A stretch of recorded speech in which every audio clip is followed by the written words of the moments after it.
오늘은 말씀하시는 하나님이란 제목을 가지고 창세기 12장 1절부터 3절까지 말씀을 좀 살펴봤으면 좋겠습니다. 우리 어렸을 때 아이들과 숨바꼭질을 하는 경우들이 있죠. 이렇게 아이들이 아빠 숨바꼭질 해요 라고 이야기를 해요. 그럼 여러분 숨바꼭질 하면 보통 누가 많이 숨죠? 아이들이 많이 숨죠. 그럼 아빠가 이렇게 해요. 꼭꼭 숨어라, 머리카락 보인다, 이렇게 하면 아이들 숨죠. 아이들 숨으면 아이들이 어디 있는지 아빠는 알까요, 모를까요? 아빠는 알죠. 금방 알아요. 그런데 못 찾는 척하죠. 얘야 어딨냐, 어디 숨었어, 아빠 못 찾겠는데. 그럼 아이가 신나서 나타납니다. 와, 우리 아빠 뭐 이것도 못 찾아, 바보네 하면서 막 나타나요. 그렇게 아이가 숨고 아빠가 찾죠. 그런 다음에 이제 반대가 됩니다. 그럼 아빠가 숨어봐, 내가 술래할게 하고 아빠가 숨죠. 그럼 아빠가 숨을 때 어떤 마음으로 숨을까요? 그래, 결심했어. 절대 우리 아기 못 찾게 꼭꼭 숨어야지. 결코 나타나지 않을 거야 하고 숨을까요? 사실 이런 마음을 숨는 사람은 없어요. 사실 아빠 입장에서는 아이가 못 찾게 숨을 수 있습니다. 하지만 아이가 찾을 수 있도록 숨어요.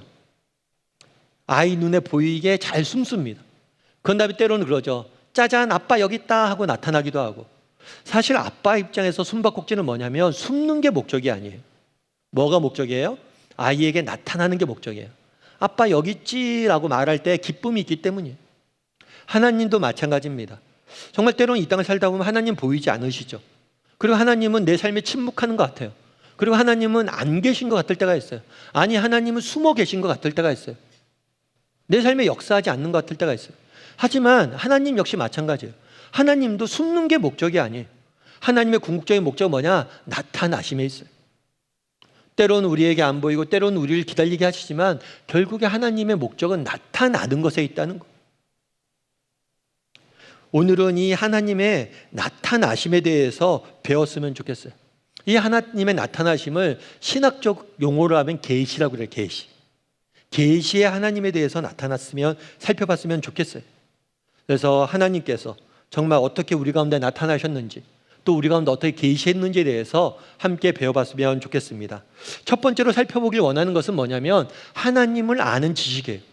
우리는 어떻게 하면 하나님을 아는 지식을 얻을 수 있느냐? 우리는 어떻게 하면 하나님이 존재하시고 하나님이 어떤 분이신지 알 수 있느냐? 이 부분에 대해서 여러분과 좀 이야기를 나누어 봤으면 좋겠습니다. 우리 먼저 1절 말씀을 다시 한번 읽어볼까요? 같이 한번 읽어봤으면 좋겠습니다. 같이 읽겠습니다. 여호와께서 아브라함에게 이르시되 너는 너의 고향과 아버지의 집을 떠나 내가 내게 보여줄 땅으로 가라. 여기 아브라함이라는 사람이 등장을 해요. 이 사람은 우리가 잘 알고 있는 아브라함이라는 사람이에요. 원래 아브라함은 저희가 믿음의 조상으로 알려져 있죠. 이 아브라함의 원래 이름은 아므람이었어요. 아브람. 그런데 나중에 하나님께서 아브라함으로 이름을 고쳐주셨죠. 그런데 원래 이 아브라함이라는 사람은 하나님을 믿지 않는 사람이었어요. 하나님에 대해서 모르고 다른 신들을 섬기던 사람이었어요. 그런데 어느 날 하나님께서 나타나 말씀하십니다. 아브라함아, 내가 지시한 땅으로 가라 하고 나타나 말씀하셨고, 그 말씀을 듣고 믿음을 갖고 순종해서 아브라함은 가게 된 거예요. 다르게 얘기하면 아브라함이 믿음을 갖게 된 배경에는 뭐가 있는 거예요? 하나님이 나타나 말씀하셨기 때문에 아브라함은 믿음을 갖게 된 거예요. 다르게 말하면 아브라함의 믿음의 시작점에는 하나님의 말씀이 있는 거예요. 이에 대해서 로마서 10장 17절에서는 보다 정확히 말합니다. 우리 로마서 10장 17절 말씀 같이 한번 읽어볼까요? 같이 읽도록 하겠습니다.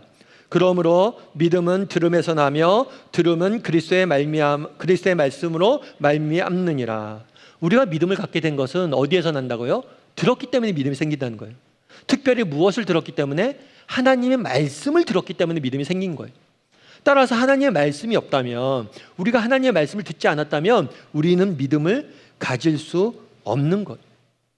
결국에 우리가 믿음을 갖는 것, 하나님의 존재하심을 아는 것, 하나님을 아는 지식, 그것의 시발점은 어디서 시작되는 거예요?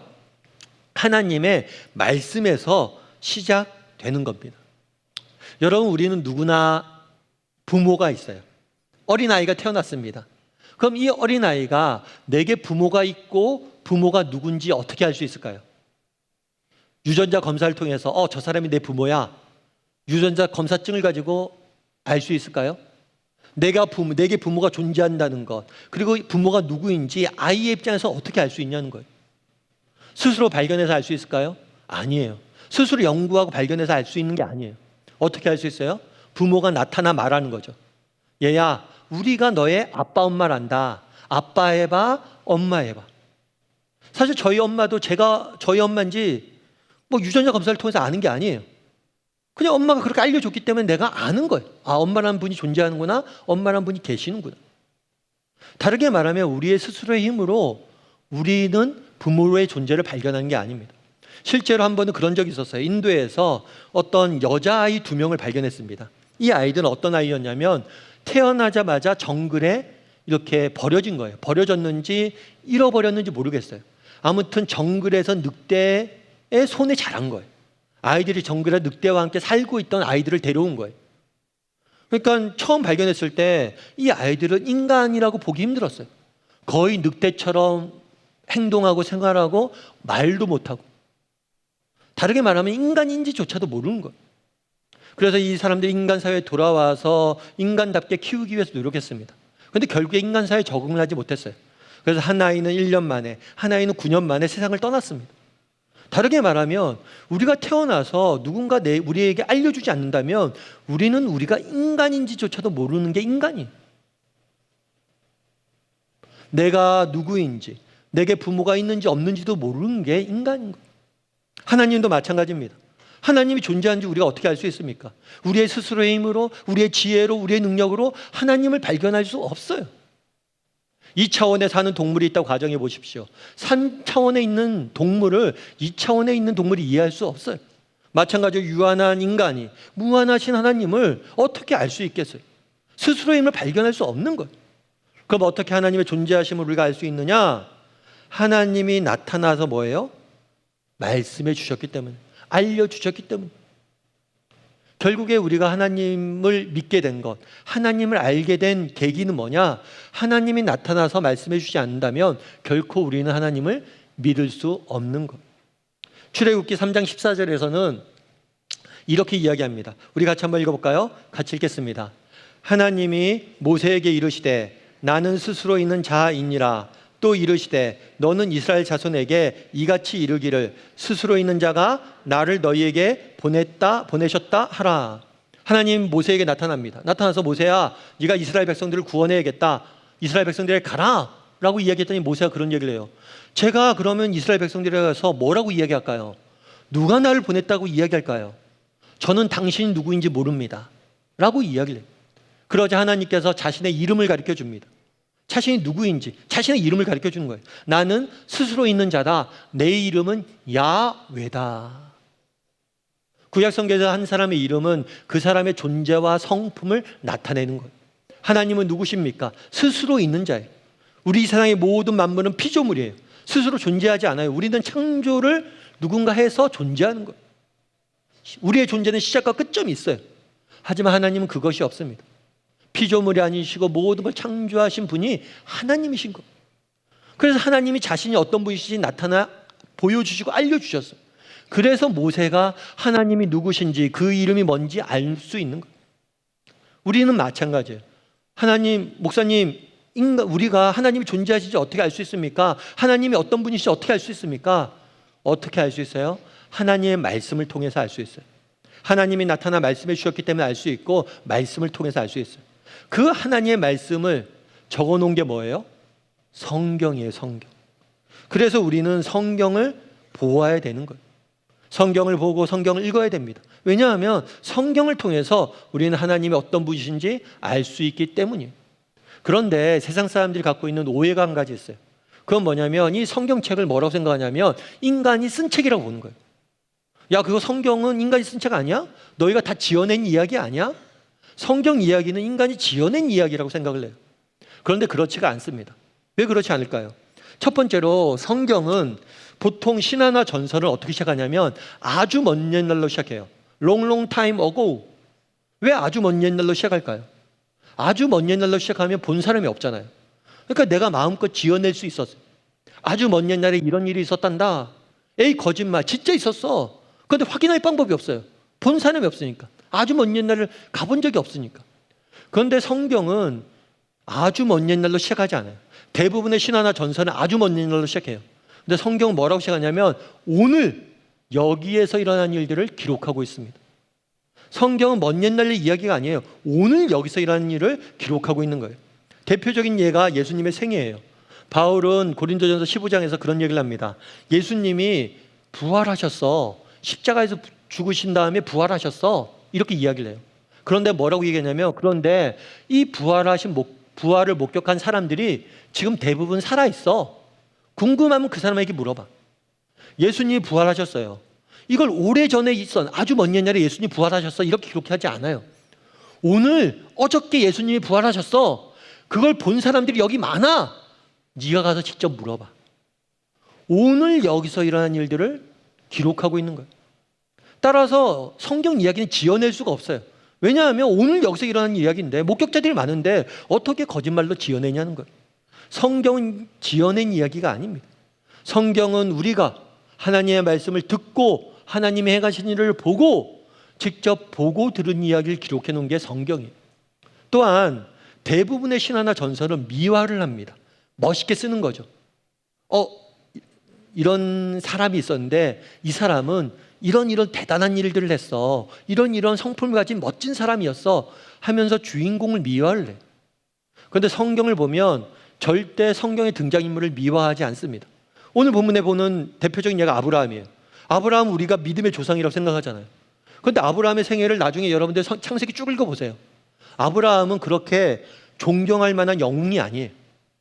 그는 겁장이었어요. 때로는 그는 거짓말도 합니다.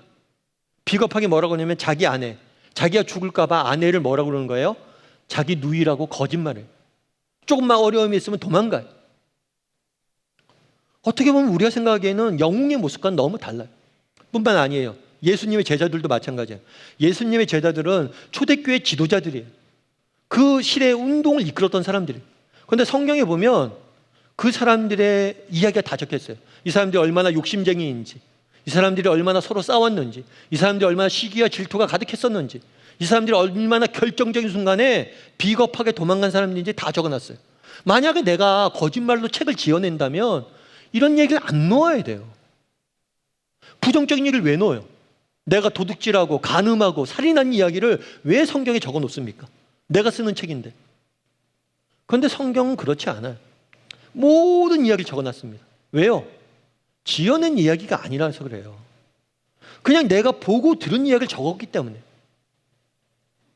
따라서 대부분의 신화나 전설은 미화하지만 성경은 절대 미화하지 않아요. 사실 그대로를 적습니다. 왜냐하면 성경은 역사에 대한 기록이기 때문이에요. 뿐만 아니라 성경은 놀라울 정도로 영향력이 있습니다. 정말 많은 사람들이 성경을 읽고 그 수천 년 전에 성경이 쓰여졌잖아요. 그 수천 년 동안 많은 사람들이 성경을 읽고 그 성경을 통해서 하나님을 만나고 그 성경을 통해서 생명을 얻고 그 성경이 내 인생을 바꿨다라고 고백을 하는 거예요. 정말 인간이 쓴 책이라면 도저히 갖출 수 없는 고백들을 하는 거예요. 뭐예요? 성경을 통해서 하나님을 만났다는 거예요. 그래서 타임지에는 뭐라고 이야기하냐면 이렇게 이야기합니다. 일반적으로 가장 많이 팔린 책은 성경이었습니다. 만약 성경의 누적 판매량이 솔직하게 베스트셀러 목록에 반영된다면 그 자리를 다른 책이 차지하는 주관은 보기 힘들 겁니다. 성경이 수천 년 전에 쓰였는데 지금까지 팔리고 있다는 거예요. 그것도 엄청나게 많이 팔리고 있다는 거예요. 솔직하게 성경이 얼마 팔리고 있는지 기록한다면 성경이 베스트 목록에서 벗어난 적은 없을 거라는 거예요. 매 주간에 베스트셀러가 되었다는 거예요. 이 한 권의 책이 시간이 흘러가도 계속해서 빠른 속도로 팔려나가고 있는 것은 놀랍고 이상하고, 아니 점점 더 신이 사라져가는 이 시대에 이해하기 힘든 일입니다. 사람들은 이야기합니다. 야, 종교라는 게 그게 옛날에 인간의 지식이 발달하지 않았을 때, 자연에 대한 경외심과 모르는 게 너무 많았을 때 그냥 다 지어낸 이야기 아니야? 과학기술이 발달하고 모든 것이 알게 되면 신이 있을 영역은 없어. 이제 신은, 종교는 죽었어. 이렇게 이야기를 해요 지금. 그런데 왜 이런 시대에 성경은 점점 더 많이 팔려가냐는 거예요. 왜요? 성경은 지어낸 이야기가 아니기 때문이에요. 정말 지어낸 이야기라면 현대사회에 와서 폐기됐어야 돼요. 그런데 폐기되지 않는 이유는 무엇입니까? 지어낸 이야기가 아니라 사실이라는 거예요. 그만큼 성경 안에는 생명이 있다는 거예요. 제 개인적인 얘기를 좀 하죠. 저도 중학교 때까지는 교회를 열심히 다녔던 것 같아요. 중학교 2학년 때 제가 교회를 나가기 시작했거든요. 교회를 나가기 시작해서 중고등학교 시절에는 교회를 열심히 다녔어요. 학생회도 열심히 하고 학생회 활동도 열심히 하고. 그래서 아까 우리 주보의 전도팀 이야기도 했었는데 저도 그때 전도부장을 맡아서 매주일마다 서울역이나 영등포역에 전도를 나갔어요. 사형리 하나 들고. 지금 생각해보면 고등학생이 매주 서울역이나 영등포역 나가서 전도하는 게 쉽지 않잖아요. 예배 드리고 나가면 오후마다 계속해서 나갔던 것 같아요. 그만큼 열심을 갖고 신앙생활을 했던 것 같아요. 그런데 재수하면서 좀 신앙이 좀 떨어졌어요. 그리고 대학교 가서는 완전히 바닥에 꼬꾸라쳤죠. 그래서 1년에 2번 부활절하고 성탄절 때 연례 행사로 교회 나가고 거의 교회 나가지 않았어요. 그 당시에 뭐 이방 형제 자매들과 어울려서 이방 문화가 좋아서 세상 친구들 놀면서 그렇게 지냈던 거죠. 그러다가 대학교 3학년 때 몸이 너무 안 좋은 거예요. 뭐 기침을 하는데 너무 기침이 오래 가요. 그래서 병원에 갔어요. 병원에 갔더니만 감기 같다고 감기약을 줬어요. 감기약을 먹는데 계속 기침이 나오는 거예요. 그래갖고 이거 낫지 않아요? 라고 이야기했더니만 의사 선생님이 한번 엑스레이 찍어보자고. 엑스레이 딱 찍으니까 폐결핵이 걸린 거예요. 또 굉장히 진도가 많이 나갔대요. 좀 심각한 상황이라고. 그래서 그때 휴학하고 조금 쉬었어야 돼요. 인생이 멈춰진 거죠. 그때 의사 선생님이 그러더라고요. 이게 원래 폐결핵이 후진국병이래요. 후진국병. 그리고 옛날에 먹을 게 없을 때 영양분이 부족하잖아요. 그러다 보면 이렇게 폐결핵에 많이 걸렸었는데 요즘은 우리나라 잘 살면서 이 폐결핵 거의 안 걸린다고.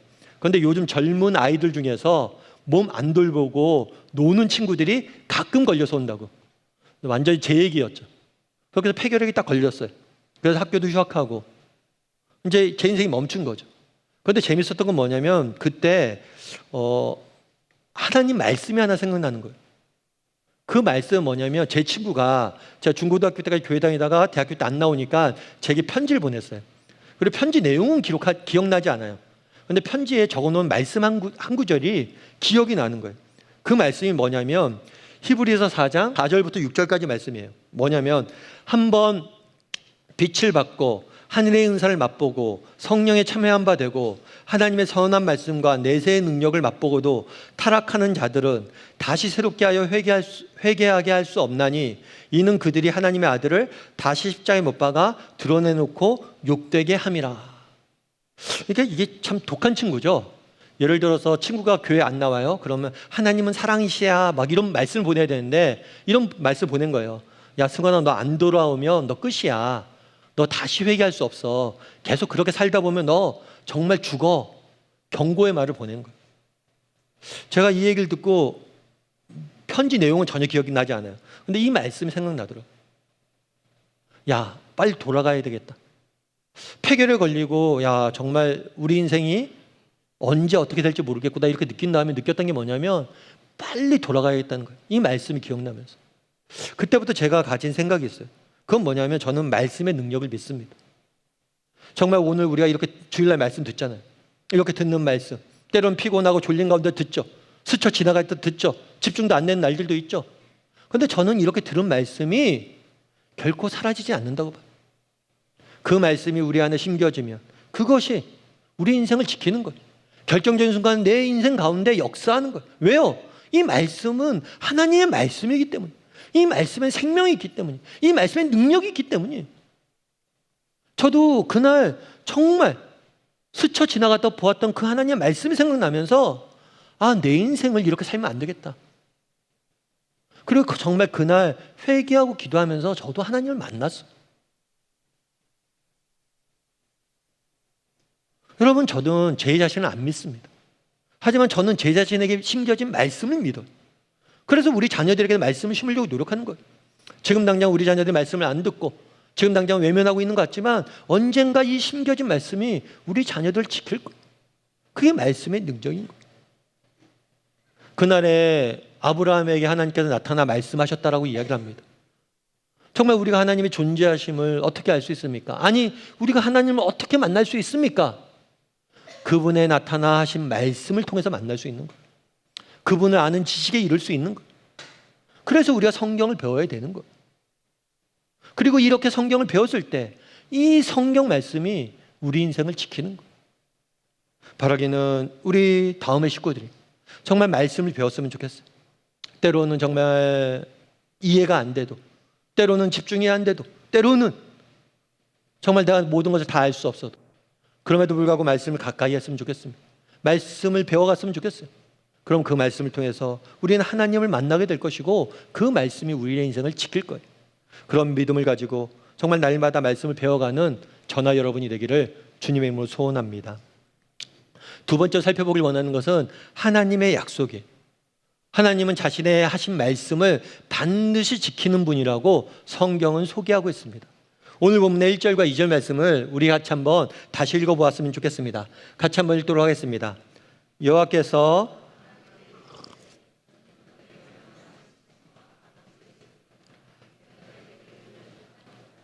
내가 너로 큰 민족을 이루고 내게 복을 주어 내 이름을 창대하게 하리니 너는 복을 될지라. 하나님께서 아브라함에 나타나서 고향 땅을 떠나서 지시할 땅으로 가라라고 말합니다. 그렇다면 왜 고향 땅을 떠나라고 이야기했을까요? 이건 단순히 어떤 지리적으로 지역적인 문제가 아니에요. 고향 땅을 떠나라는 것은 뭐냐면 과거에 살고 있던 생활 방식, 삶의 태도, 습관 이런 것들을 다 버리고 새로운 삶의 방식, 새로운 습관을 가지고 살아가라는 거예요. 믿음이란 게 그런 거예요. 우리가 예수님을 믿는다 그럼 뭐냐면 하나님의 자녀로서 세상 사람들과 다르게 하나님 자녀답게 사는 게 믿음이에요. 그렇게 하나님께서 명령하신 거죠. 지시할 땅으로 가라. 정말 너가 믿음을 갖고 하나님 백성답게 다르게 살아봐라 라고 이야기합니다. 그런 다음에 약속을 주세요. 어떤 약속을 주냐면 내가 너로 큰 민족을 이루고 내게 복을 주어 내 이름을 창대하게 하리니 너가 복이 될 것이다. 내가 너로 큰 민족을 이룰 것이다 라고 약속을 주세요. 그런데 그 당시에 이 말씀을 하실 때 아브라함의 나이가 70이 넘었어요. 아브라함의 나이가 70이 넘었을 뿐만 아니라 자녀가 없었어요. 자녀가 없는 70 넘은 노인에게 이야기한 거죠. 너로 하여금 큰 민족을 이룰 것이다. 그리고 나중에는 이 아브라함을 저녁에 밤에 밖으로 데려나갑니다. 그런데 그렇게 얘기해요. 하늘의 별들을 봐라. 하늘의 별들이 수없이 많지 않냐. 너의 자손이 이렇게 수없이 많게 될 것이다 라고 이야기를 한 거예요. 아브라함의 입장에서 어땠을까요? 제 자손이 이렇게 수없이 많아진다고요? 제가 큰 민족을 이룬다고요? 하나님, 큰 민족은 됐고요. 아들 하나만 주세요. 저 아들 한 명 없어요. 자식 한 명 없어요. 뭐 어떻게 그런데 별처럼 많아져요. 제가 나이가 70인데. 그리고 평생 아브라함에게는 하나님이 2명의 아들밖에 주지 않았습니다. 그 중에 한 명은 미리 떠나보냈어야 돼요. 결국에 마지막까지 아브라함이 함께 있었던 아들은 한 명밖에 없어요. 그럼에도 불구하고 한결같이 하나님 뭐라고 얘기해요? 너가 큰 민족을 이룰 것이다. 그러면 이 하나님의 약속은 어떻게 됐을까요? 실제로 지금 어떻게 되어 있습니까? 지금 유대인들은 아브라함을 자신들의 민족의 조상으로 섬겨요. 조상으로 생각합니다. 뿐만 아니라 아랍 사람들도 무슬림 사람들도 전부 다 아브라함을 자신들의 민족의 조상으로 섬겨요. 왜냐하면 그들은 이스마엘의 후손이라고 생각하기 때문에. 그리고 오늘날 기독교인들은 대부분을 아브라함을 믿음의 조상으로 이야기하죠. 유대인들과 아랍인들과 기독교인이 전부 다 아브라함 한 사람을 뭐라고 생각하는 거예요? 조상으로 생각하는 거예요. 인류의 3분의 1이 아브라함을 조상으로 삼고 있는 거예요. 그날에 아브라함에게 하늘의 별처럼 너희 후손이 많아질 것이다 이야기했지만 너무 희미한 일이잖아요. 그런데 그것들을 신실하게 이루는 것들을 우리는 역사를 통해서 확인하는 거예요. 다르게 말하면 아까 성경이 하나님의 말씀이라고 그랬죠. 여러분들이 아브라함의 이야기를 지어냈다고 생각해 보십시오. 우리가 이야기를 지어냈는데 수천 년 뒤에 일어날 일들을 정확히 여러분 예언할 수 있습니까? 이렇게 될 것이라 예언할 수 있어요? 못해요. 연초가 되면 많은 사람들이 올해 23년도 어떻게 될지 전망을 내놓습니다. 똑똑한 미래학자들, 똑똑한 경제학자들, 똑똑한 정치학자들이 다 나와서 올해는 이런 일이 일어날 겁니다. 다 예측을 해요. 그거 맞나요? 하나도 안 맞아요. 그런데 수천 년 뒤에 일어날 일들을 어떻게 맞춰요? 인간이 쓴 책이라면 못 맞춰요. 그런데 하나님이 쓴 책이기 때문에 그게 예언이 이루어지는 거예요. 아브라함 이야기뿐만이 아니에요. 구약에 얼마나 예언이 많은지 몰라요. 그게 다 이루어집니다. 왜요? 하나님이 쓴 책이기 때문에. 뿐만 아니라 하나님 어떤 분이심을 알 수 있어요? 자신이 하신 말씀을 반드시 이루는 분이세요. 그래서 마태복음에서 예수님께서는 이렇게 말씀하십니다. 우리 마태복음 5장 18절 말씀을 같이 한번 읽어볼까요? 같이 읽도록 하겠습니다. 진실로 너희에게 이르노니 천지가 없어지기 전에는 율법의 1.1획도 결코 없어지지 아니하고 다 이룰 것이다. 하나님 말씀에, 율법은 하나님 말씀이에요. 하나님의 말씀에 하나도, 단 하나도, 모든 것이 다 이루어질 것이다. 하나님은 누구십니까? 자신의 말씀을, 약속을 신실히 이루어 가시는 분이세요. 캐설린 마샬이라는 분이 계세요. 이분 같은 경우에는 어렸을 때 되게 똑똑했던 분인 것 같아요. 똑똑해서 열심히 공부해서 좋은 대학교 합격을 했습니다. 근데 문제는 뭐냐면 좋은 대학교 합격했는데 등록금이 없는 거예요. 입학금이 없는 거예요. 정말 억울하잖아요. 내가 정말 공부 열심히 해서 좋은 대학교 갔는데 집이 너무 가난해서 입학금이 없어서 대학을 못 가게 된 거예요. 너무나 억울해서 집안에서 이불을 뒤집어 쓰고 울고 있었대요. 막 울고 있는데 엄마가 와서 야, 너 왜 우냐? 엄마, 우리 집이 너무 가난해서 대학교도 못 가요. 그런데 제가 어떻게 안 울겠어요? 이야기한 거예요. 그랬더니 엄마가 그렇게 얘기해요. 얘야, 일로 와봐라. 잠깐 나랑 이야기하자. 나는 하나님께서 네가 그 대학에 들어간 것을 허락하셨다고 믿어. 왜냐하면 하나님께서 원하신다고 믿어. 왜냐하면 하나님이 원하시지 않았다면 너에게 이거 똑똑한 지혜도 주지 않았을 거, 머리도 주지 않았을 것이고 그 대학교에 합격하지 않게 하셨겠지. 그 대학교에 합격하게 하신 것은 하나님께서 널 그 대학에 보낼 거야. 우리 하나님이 얼마나 정말 부유하신 분이신데 너 하나 못 보내겠냐고. 우리가 믿음을 가졌으면 좋겠다. 그러면서 어떤 이야기를 했냐면 그 말씀을 했대요. 요한일서 5장 14절부터 15절 말씀을 그때 읽어줬대. 뭐라고 했냐면 이 말씀이 그를 향하여 우리의 가진 바 담대한 것이 이것이니 그의 뜻대로 무엇을 구하면 들으심이라. 우리가 무엇이든지 구하는 바를 들으시는 줄 안즉 우리가 그에게 구한 그것을 얻을 줄을 또한 아느니라. 담대한 것, 담대하다는 것은 확신하다는 거예요. 우리가 확신하는 게 있다는 거예요. 그건 뭐예요? 우리가 기도한 것을 그분이 들으실 것이고 그분이 들으셨다면 그분이 우리에게 주실 것이다. 성경이 이렇게 약속이 되어 있잖아. 우리 이 약속을 붙잡고 함께 기도해 보자 하고 이렇게 함께 기도했대. 그랬더니 이상하게도 그 마음에 평안이 찾아왔대. 현실은 변한 게 없어요. 정말 여전히 돈은 마련해야 되고 돈 내야 될 데는 다가오고 있어요. 그런데도 왠지 모르게 평안을 주셨대요. 그렇게 좀 시간이 흐른 다음에 주 정부에서 일자리가 하나 있었대요. 그건 뭐냐면 이 캐서린 마샬의 어머니가 역사학을 전공했어요. 그리고 글쓰기를 좋아해요. 근데 주 정부에서 주정부 역사를 기록하는 프로젝트성 일거리가 생긴 거예요. 그것에 어머니가 지원을 해서 어머니가 그 일을 맡게 된 거예요. 그래서 그 일을 맡게 되면 프로젝트 할 때 돈을 주잖아요. 그 페이를 보니까 자신의 등록금을 입학금을 다 내고도 좀 여유가 있는 돈이었대. 그래서 하나님이 다 채워주신 거죠. 그러면서 그 경험을 자기가 이야기하면서 그런 얘기를 하는 거예요. 참 우리 하나님의 약속의 말씀을 붙잡고 정말 그 약속을 신실히 지키는 분임을 믿고 그렇게 기도하는 그런 경험을 했다고. 그 다음부터는 정말 내가 어떤 어려운 일들, 힘든 일을 할 때마다 하나님의 약속을 붙잡는 습관을 갖게 됐다고 이렇게 적어놨더라고요. 참 공감이 됐어요. 그럼 여러분들은 어떠세요? 여러분 정말 인생에 고비가 있을 때마다, 여러분 인생에 힘든 일이 있을 때마다, 여러분이 정말 선택의 순간 기로에마다 붙잡고 정말 있는 말씀이 있냐는 거예요. 저는 참 좋아하는 말씀이 있어요. 그건 뭐냐면 빌립보서 1장 21절 말씀이에요. 이는 내게 사는 것이 그리스도니 죽는 것도 유익함이라. 이 말씀을 좋아하게 된 것은 청년 때였어요. 청년 때 이 말씀을 읽는데 왜 좋은지도 모르겠는데 너무 좋아요. 그래서 이 말씀을 외웠죠. 그런데 정말 이 말씀이 내 인생의 중요한 선택의 순간마다, 고비마다, 정말 어려운 일이 있을 때마다 제게 힘이 되더라고요. 이는 내게 사는 것이 그리스도니, 그리스도께서 나와 함께 계시는데 뭐가 두렵냐는 거예요. 심지어 죽는 것조차도 두렵지 않아요. 우리 여러분 믿는다는 게 뭐예요? 여러분 우리 믿는다는 게 뭐예요 도대체? 정말 우리가 정말 믿음이 있다면 정말 인생에 이런 말씀하는 구절은 있어야 된다는 거예요.